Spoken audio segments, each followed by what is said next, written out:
నమస్తే welcome to సర్కార్ TV నేను మీ మధు ఆంధ్రప్రదేశ్ ఎన్నికల నగార మోగింది స్థానిక సంస్థల ఎన్నికలకు ఇంకా సమయం ఉన్నా ముందస్తుగానే వీటిని నిర్వహించడానికి కూటమి ప్రభుత్వం సిద్ధమైంది ఈ మేరకు రాష్ట్ర ఎన్నికల సంఘానికి సమాచారం అందించగా అందుకు అంగీకరించిన ఈసీ ఎలక్షన్స్ కి సంబంధించిన కీలక సమాచారం ప్రకటించింది ఈ మేరకు ఏపీ ఎలక్షన్ కమిషనర్ నీలం సాహ్ని పేరిట అధికారిక ప్రకటన వెలువడింది ప్రస్తుతం పంచాయతీరాజ్ పదవీకాలం వచ్చే ఏడాది ఏప్రిల్తో ముగియనుంది మున్సిపాలిటీలు మున్సిపల్ కార్పొరేషన్లు నగర పంచాయతీల పదవీకాలం మార్చిలో ముగియనుంది అయితే ముందస్తుగానే అంటే జనవరిలో ఎన్నికలు నిర్వహించేందుకు ఈసీ సిద్ధమైనట్టు తెలుస్తోంది ఇందుకోసం అన్ని ఏర్పాట్లు చేయాలని ఈసీ ప్రభుత్వానికి లేఖ రాసింది అయితే ఈసీ లేఖ ప్రకారం ఎన్నికల షెడ్యూల్ ఇలా ఉన్నాయన్నమాట అక్టోబర్ 15, 2025 లోపు పునర్విభజన రిజర్వేషన్ ప్రక్రియ పూర్తి చేయాలి అక్టోబర్ 16, 2025 నుంచి నవంబర్ 15, 2025 లోగా వార్డుల వారీగా ఓటర్ల జాబితా సిద్ధం చేసి ప్రచురించాలి నవంబర్ 1, 2025 నుంచి నవంబర్ 15, 2025 వరకు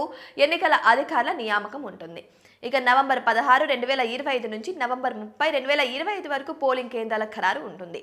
ఇక డిసెంబర్ 1, 2025 నుంచి డిసెంబర్ 15, 2025 లోపు రిజర్వేషన్ల ఖరారు ఉంటుంది